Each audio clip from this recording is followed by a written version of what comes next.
الله الرجيم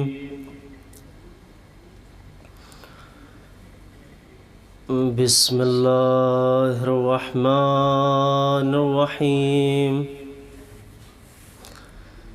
الحمد لله الذي لا يبلغ مدحته القائلون ولا يحصي نعماءه العادون ولا يؤدي حقه المجتهدون الذي لا يدركه بعد الهمم ولا يناله غوث الفتن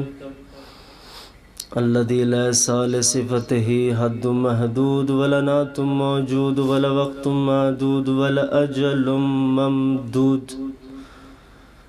فطر الخلائق بقدرته ونشر الرياح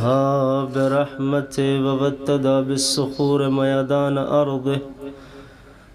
رب اشرح لي صدري ويسر لي أمري واحلل عقدة من لساني يفقهوا قولي نادي علي مظهر العجائب تجد هونا لك في النوائب كل هم وغم سينجلي بعظمتك يا الله بنبوتك يا محمد بولایتک یا علی یا علی یا علی اللہم صلی علی محمد وآل محمد ثم الصلاة والسلام علی رسولہ المبین الملقب بطہ ویاسین ابی القاسم محمد اللہم وعلى أهل بيته الطيبين الطاهرين المعصومين المظلومين ولعنة الله على أعدائهم أجمعين أما بعد فقد قالت سيدتي ومولاتي فاطمة الزهراء أيها الناس اعلموا أني فاطمة صلاة بر محمد وآل محمد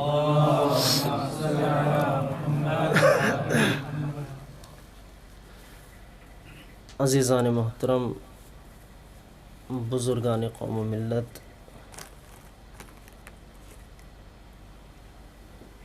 ماہ مبارک رمضان کا مہینہ ہے کہ جس میں تمام مومنین مہمان ہیں خداوند عالم کے یہاں، اور 29 رمضان تک کا سفر آپ اور ہم طے کر چکے ہیں۔ اسی وجہ سے اپنے اعمال کی درجہ قبولیت کے لیے، اور پھر عرب میں مشہور بھی ہے کہ وہ اختتامی مجالس عشرہ ہو، خمسہ ہو، یا پھر 20 یا 30 مجالس ہو، وہ اختتام جو کرتے ہیں اپنی مجالس کا، وہ جناب فاطمہ زہرا سلام اللہ علیہا کے ذکر کے اوپر کرتے ہیں۔ اب چونکہ آج آخری مجلس تو بہرحال ہے نہیں، جبکہ امکان تھا، لیکن بین و بین مسئلہ ہے، اس وجہ سے ہو سکتا ہے آج بھی ہو، جبکہ احتمال قوی نہیں ہے کہ آخری ہے، احتمال قوی کل کا ہی ہے، لہذا پھر بھی جناب فاطمہ زہرا سلام اللہ علیہا کی ذات سے تبرک حاصل کرنے کے لیے اور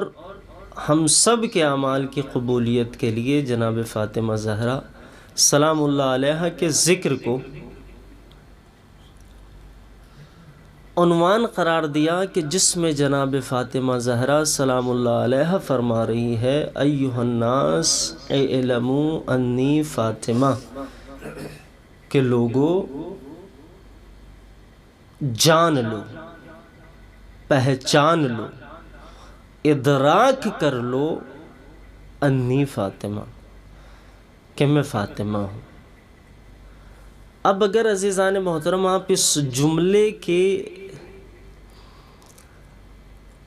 اس زمانے کو ٹٹولیں گے کہ جس زمانے میں یہ جملہ کہا گیا،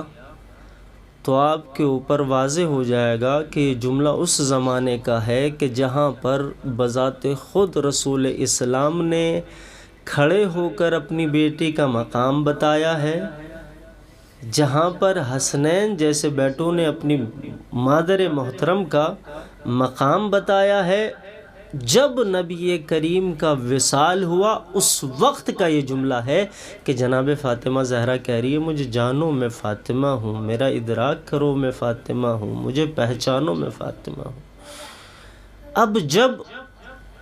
خطاب کرنے والی شخصیت اتنی بلند ہے تو ضروری ہے کہ اس کلام کے پیچھے کوئی نہ کوئی وجہ ہوگی کہ جس وجہ سے جناب فاطمہ زہرا لوگوں کو کہہ رہی ہے کہ جانو مجھے، چونکہ جہاں خطاب کیا جا رہا تھا وہاں تمام کے تمام افراد کون تھے؟ جو جناب فاطمہ زہرا کو جانتے تھے۔ اگر آپ یہاں سے نکل کر کسی ایسے مقام یا محلے یا شہر یا ملک میں جائیں جہاں پر آپ کو کوئی جانتا نہ ہو، وہاں پر جا کے آپ کہیں کہ جناب والا ہمیں جانے، ہمارا نام سید محمد مرتضیٰ ہے، تو کوئی بھی کہے گا کہ ہاں بھائی قابل غور بات ہے، صحیح بات ہے۔ رہی بات میں ایسے افراد جو میرے دوست ہیں، اقارب ہیں، میرے جاننے والے ہیں، رشتہ دار ہیں، پڑوسی ہیں، میرے بابا کی امت میں ہیں، وہاں پر جا کر کوئی یہ خطاب کرے کہ مجھے جانو میں فاطمہ ہوں، تو ضروری ہے کہ اس جملے کے پیچھے کوئی راز ہوگا، کوئی تو وجہ ہوگی کہ جہاں جناب فاطمہ زہرا سلام اللہ علیہا نے جملہ ارشاد فرمایا۔ اب اگر عزیزان محترم آپ علماء عرفان اور علماء فلاسفہ کی طرف نظر کریں گے تو وہ معرفت کی بہت سی قسمیں ذکر کرتے ہیں، لیکن ان اقسام میں جو سب سے اہم قسمیں ہیں وہ تین ہیں۔ ایک معرفت بسیطہ، عام معرفت، معرفت تحقیقی دوسرے نمبر پر، اور تیسرے نمبر پر آتی ہے معرفت تحققی۔ معرفت بسیطہ، معرفت تحقیقی، معرفت تحققی۔ معرفت بسیطہ کسے کہتے ہیں؟ وہ جو من کے جواب میں واقع ہو، مثلا بنت من، زوجۃ من، ام من۔ بنت من رسول خدا کی بیٹی، زوجۃ من کس کی بیوی؟ امیر المومنین کی بیوی۔ ام من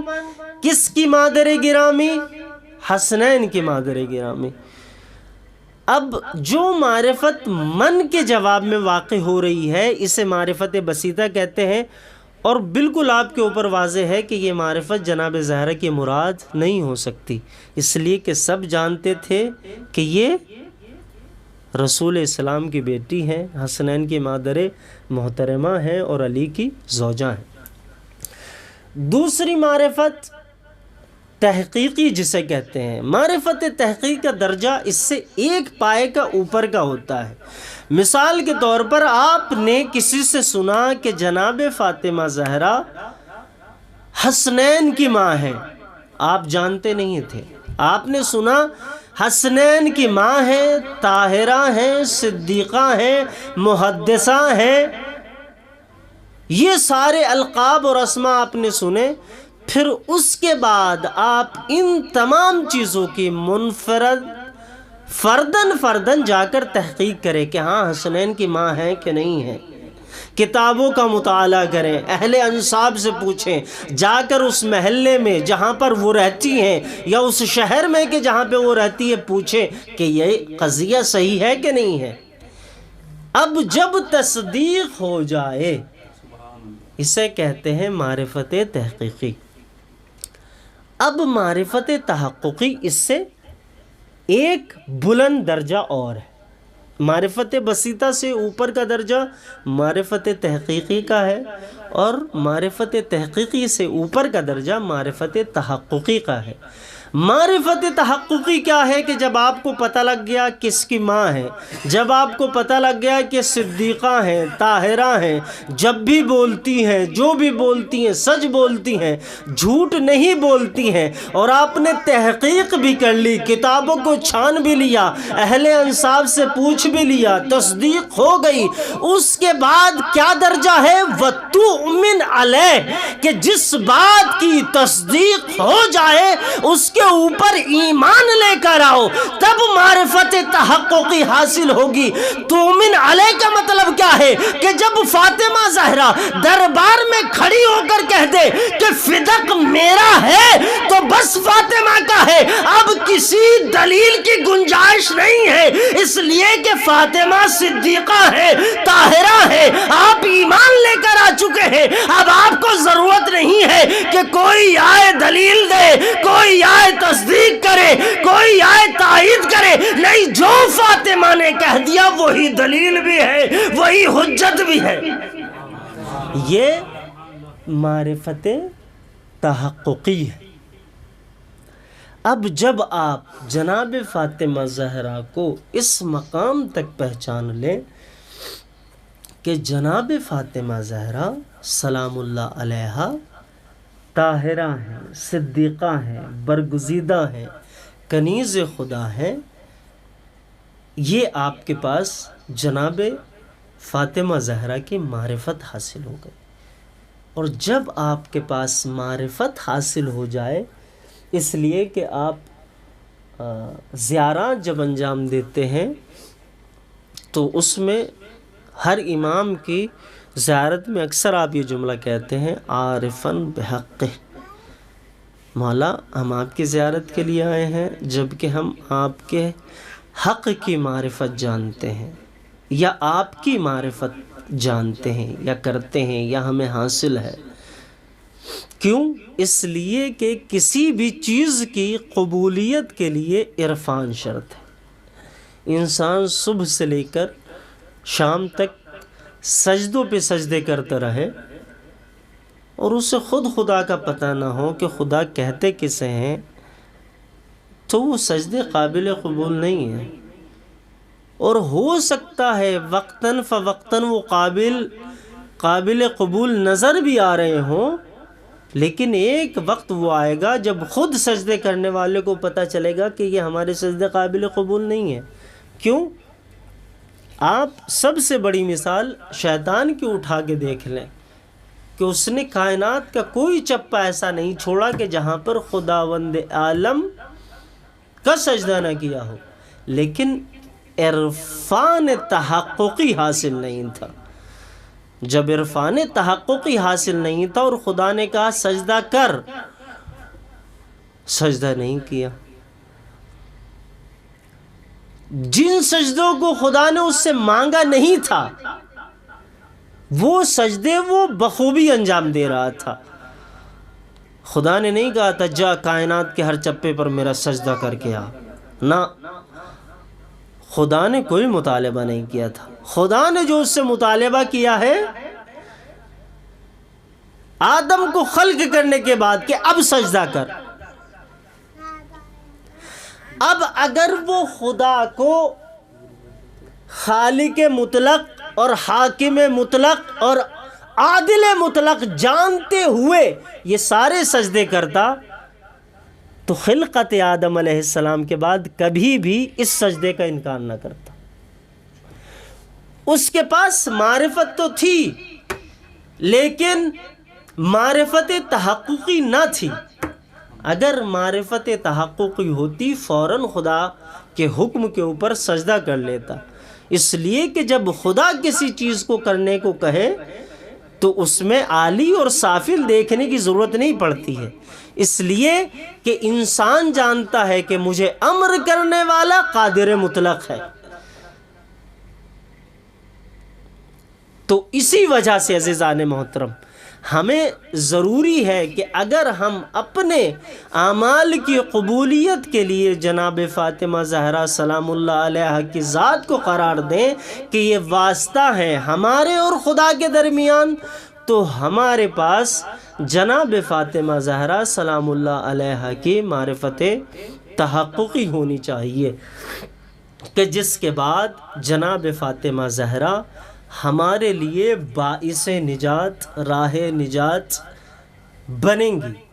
اس لیے کہ جناب فاطمہ زہرا سلام اللہ علیہا کی ذات روز اول سے لے کر اب تک، یا نبیوں سے لے کر آدم سے لے کر خاتم تک اگر آپ بات کریں تو سب کو راہ نجات دکھلانے والی جو خاتون ہے وہ جناب فاطمہ زہرا سلام اللہ علیہا ہے۔ ترک اولا سے نجات جناب آدم کو دلوانے والی جو خاتون ہے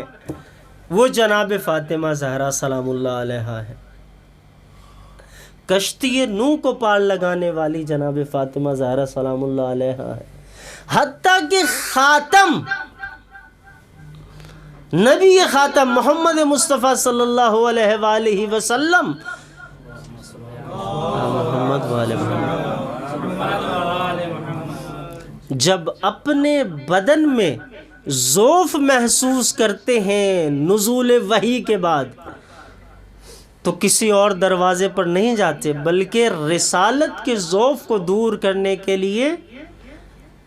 جناب فاطمہ زہرا کے دروازے پر آتے ہیں اور آ کر بیان کرتے ہیں کہ میں بدن میں ضعف محسوس کر رہا ہوں۔ بلکہ میں جملوں کو بلند کرنا چاہتا ہوں کہ صرف نبوت اور ولایت کے لیے جناب فاطمہ زہرا سپر نہیں ہے، بلکہ تمام لوگوں کے لیے جناب فاطمہ زہرا کی ذات سپر ہے، راہ نجات ہے، سبیل نجات ہے۔ جب انسان تاریکیوں میں گھر جائے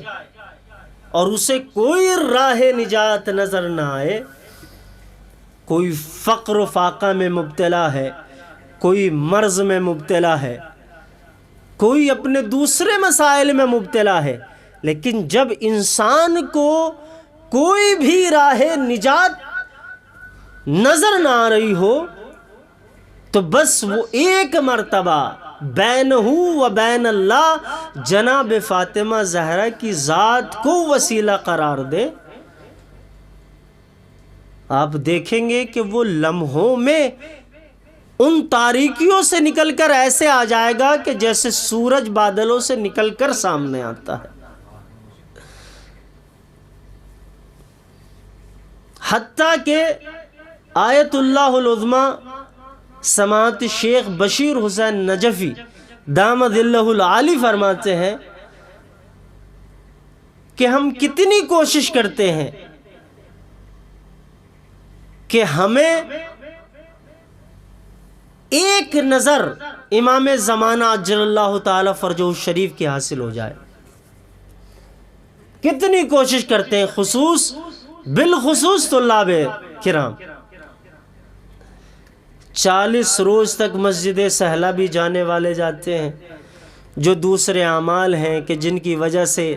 یہ ملتا ہے کتابوں میں کہ اگر آپ یہ اعمال انجام دیں گے تو امام زمانہ آپ کے اوپر نظر کرم کریں گے۔ یہ سارے اعمال طلاب اعظام و کرام انجام دیتے ہیں تاکہ امام زمانہ عجل اللہ تعالی فرجہ الشریف کی ایک نظر رحم اور ایک نظر کرم ہمارے اوپر پڑ جائے۔ آیت اللہ بشیر نجفی کہتے ہیں کہ یہ سب کرنے کی ضرورت ہی نہیں ہے، کرو، لیکن اگر تم صرف نظر امام زمانہ عجل اللہ تعالی فرجہ الشریف چاہتے ہو تو جب تم سلام بھیجتے ہو نا اپنے زمانے کے آخری امام کے اوپر اور کہتے ہو السلام علیک یا صاحب الزمان،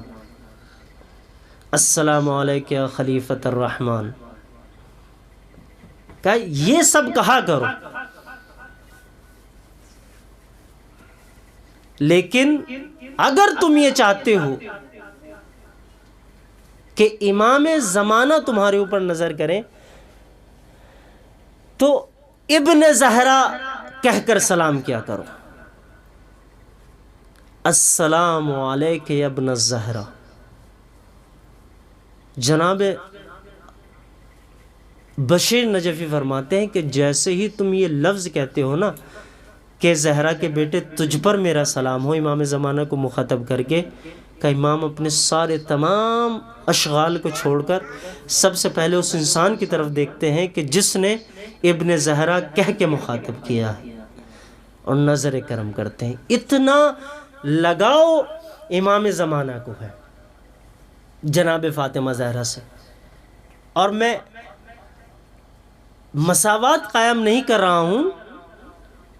اور نہ ہی درجے بیان کر رہا ہوں، بلکہ عزیزان محترم خداوند عالم کی ذات کے نزدیک بھی یہ جو کنیز ہے نا جناب فاطمہ زہرا سلام اللہ علیہا، یہ بہت ہی زیادہ خداوند عالم کی نظر میں قد و قامت رکھتی ہیں۔ انسان کا کوئی بھی کام نہ ہو رہا ہو، ہم پتہ نہیں کسی ایک کام کے لیے جو ہمارا بہت ضروری کام ہے،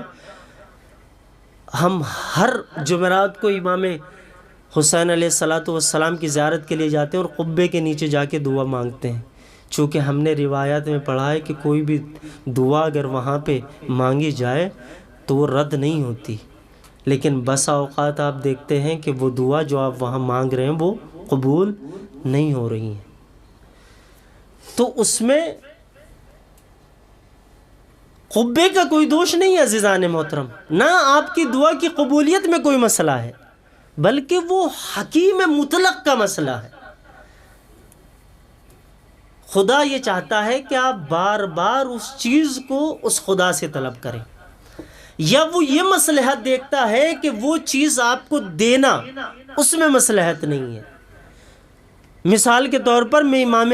حسین کے قبے کے نیچے ہر جمعرات کو جا کر اپنے لیے دولت طلب کروں کہ مولا مجھے قارون جیسا خزانہ دے دے، مجھے قارون جیسا خزانہ دے دے، اور خدا نہ دے تو مجھے نہ دعا کی قبولیت میں شک ہونا چاہیے نہ کسی اور وجہ سے، چونکہ خدا جانتا ہے کہ اگر آغا روحی کو قارون جیسا خزانہ دے دیا تو اس کا دماغ پھر جائے گا، اس کا دماغ پھر جائے گا، یہ کبھی مصلے پر نظر نہ آئے گا، اس کے ہاتھ کبھی دعاؤں کے لیے بلند نہ ہوں گے۔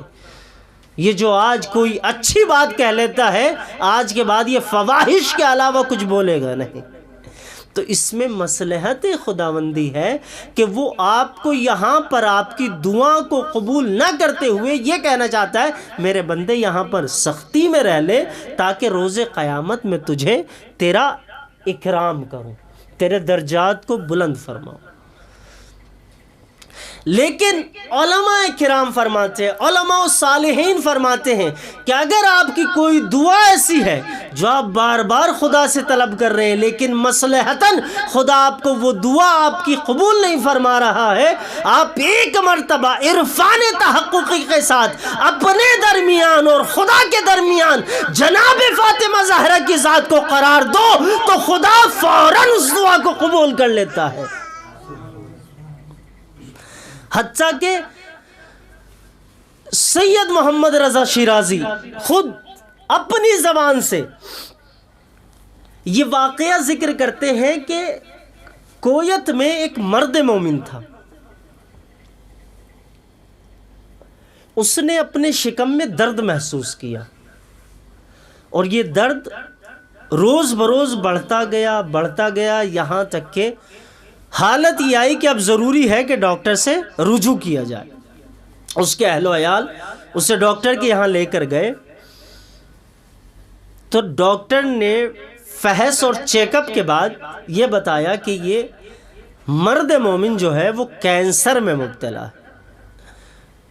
اور یہ بات کافی پرانی ہے جب کینسر کا جو مرض تھا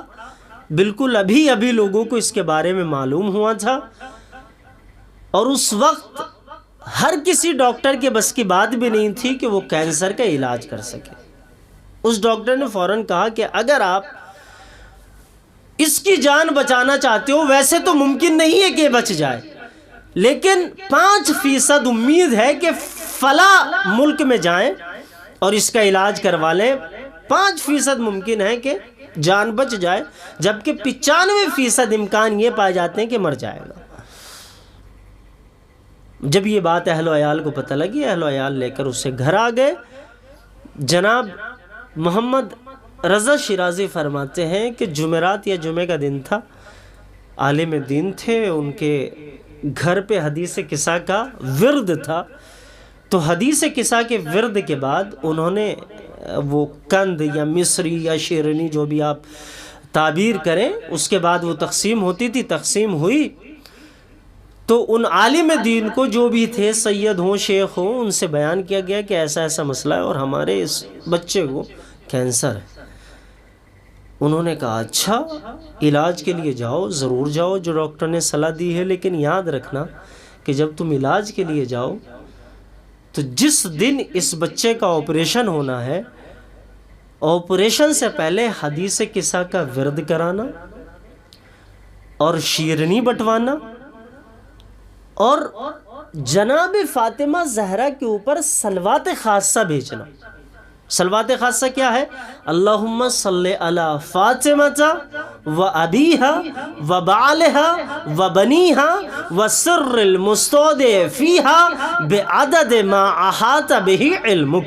اب اس صلوات خاصہ میں تھوڑا سا کسی عالم دین نے اضافہ کیا ہے، تھوڑے سے اس میں کمی کی ہے، لیکن قدر مقدور یہ صلوات خاصہ ہے۔ اب انہوں نے کہا کہ جب آپ جس دن ان کا آپریشن ہو، چیک اپ وغیرہ ہو، آپ حدیث قصہ کرائیں، شیرنی بانٹیں اور 530 مرتبہ اس صلوات کا ورد کرنا، انشاءاللہ جو عملیہ ہے، جو آپریشن ہوگا، اس میں آپ کو راحت ملے گی، یعنی خداوند عالم آپ کی مدد فرمائے گا انشاءاللہ۔ اب عزیزان محترم، یہ جو اہل و عیال تھے اس مرد مومن کے لے کر اس ملک گئے، اور جانے کے بعد جب ڈاکٹر سے بات ہوئی اور چیک اپ وغیرہ کا مرحلہ طے ہوا، آپریشن کا مرحلہ طے ہوا، تو انہیں اس عالم دین کی بات یاد آئی، اور آپریشن والے دن یا چیک اپ والے دن انہوں نے سب سے پہلے یہ عمل انجام دیا۔ عمل انجام دینے کے بعد جیسے ہی یہ ہاسپٹل میں پہنچے، ان کا فحص ہوا، چیک اپ ہوا، ڈاکٹر یہ کہتا نظر آیا کہ جو آپ رپورٹ وہاں سے لے کر آئے تھے کینسر کی، ہم یہ دیکھ رہے ہیں کہ اس مرد مومن کے درمیان، اس مرد مومن کے بدن میں وہ کوئی بھی چیز نہیں پائی جاتی کینسر جیسی جو اس میں لکھا ہوا۔ یہ جناب فاطمہ زہرا کی ذات کو وسیلہ قرار دینے کا نتیجہ ہے۔ تو جب بھی کوئی مومن کسی بڑی مصیبت میں مبتلا ہو، کوئی حاجت ہو جو پوری نہ ہو رہی ہو، تو 530 مرتبہ جناب فاطمہ زہرا کے اوپر یہ صلوات بھیجے اور خدا سے توسل کرے، تو وہ حاجت علماء فرماتے ہیں کہ خدا رد نہیں کرتا۔ صلوات بھیج دیں محمد والے محمد پر۔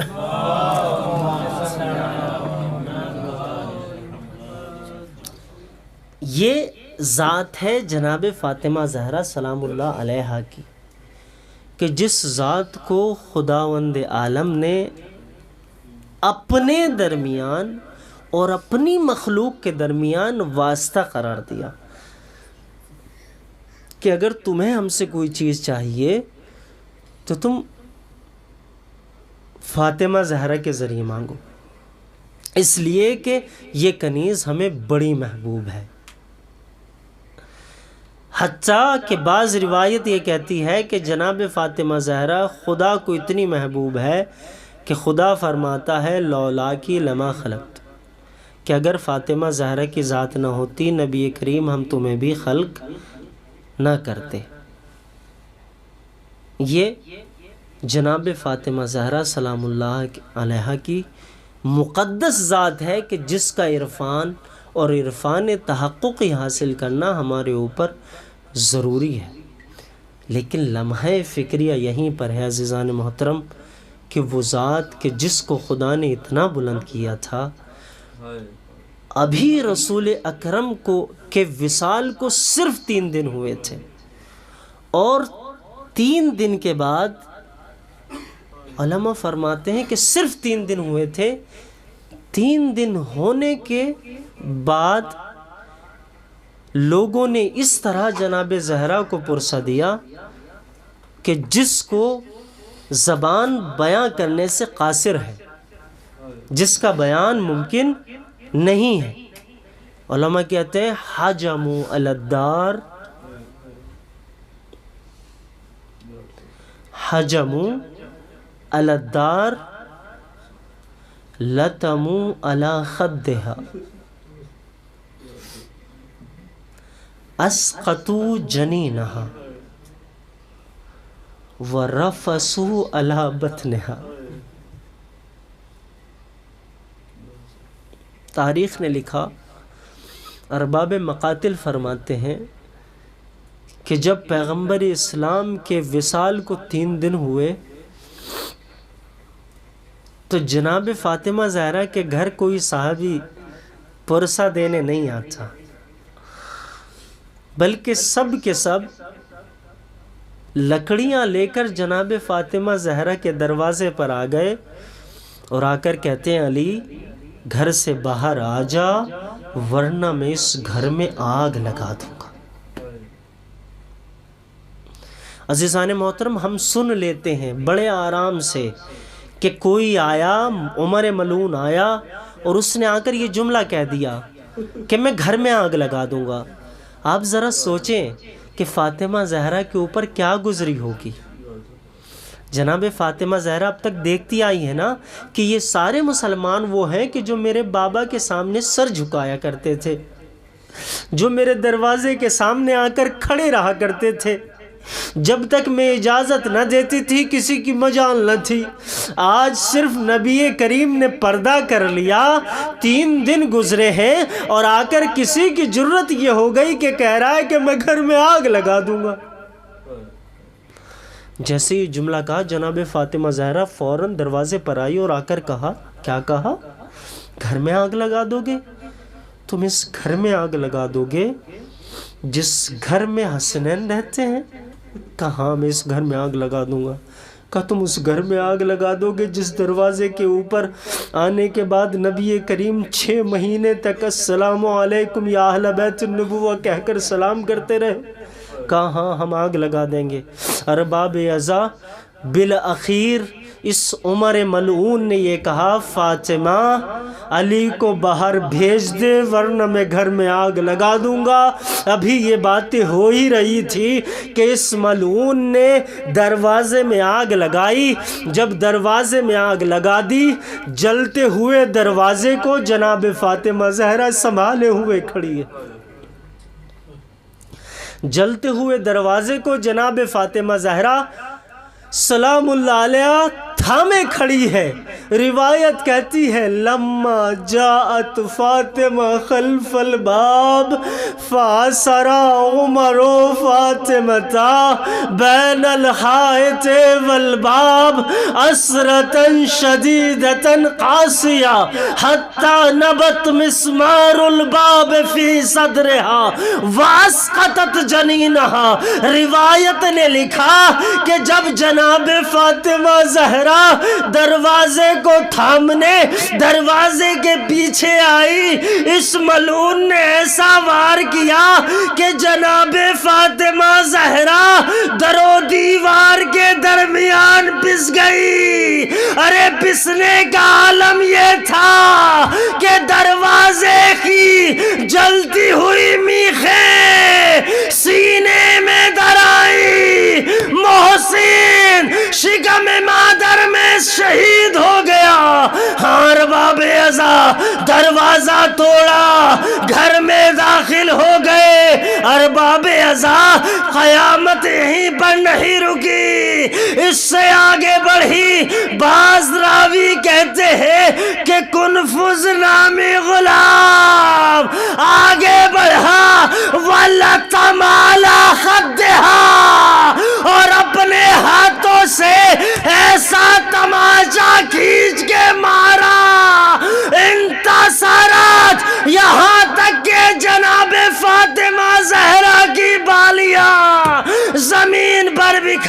گئی. ہار باب ازا یہیں پر قیامت نہ رکی. جناب امیر المومنین کو لیا گیا, گھر سے باہر نکل گئے. جناب فاطمہ زہرا گش کھا کے زمین پر گری. ارباب ازا تاریخ نے لکھا جب جناب فاطمہ زہرا گش کھا کے زمین پر گر چکی اور امام علی کو لے کر چلے گئے تو وہاں پر چھوٹے چھوٹے بچے تھے, جس میں جناب زینب تھی, جناب زینب تھی, امام حسن تھے, امام حسین تھے. سارے کے سارے بچے مل کے کہہ رہے ہیں یا اماں حل انتی بخیر. بچے کہہ رہے ہیں یا اماں حل انتی بخیر, اے مادر محترم کیا آپ ٹھیک ہیں؟ بچوں کو یہ لگ رہا تھا کہ شدت ظلم کی وجہ سے ہماری ماں کا وصال ہو گیا, ہماری ماں کا انتقال ہو گیا. ایک مرتبہ بالوں کو کھول کر زینب نے کہا یا اماں حل انتی بخیر, اے مادر محترم کیا آپ ٹھیک تو ہیں؟ بس ایک مرتبہ جناب زہرا کی آنکھیں کھلی, سوال کیا زینب تمہارے بابا کہاں ہیں؟ کہاں بابا کو لے گئے. جناب فاطمہ نے اپنے غموں کو بھلایا, چوٹوں کو بھلایا, اپنے جاری خون کو بھلایا اور امام کی طرف چل پڑی. انا للہ و انا الیہ راجعون, رضا بقضائہ و تسلیما لامرہ.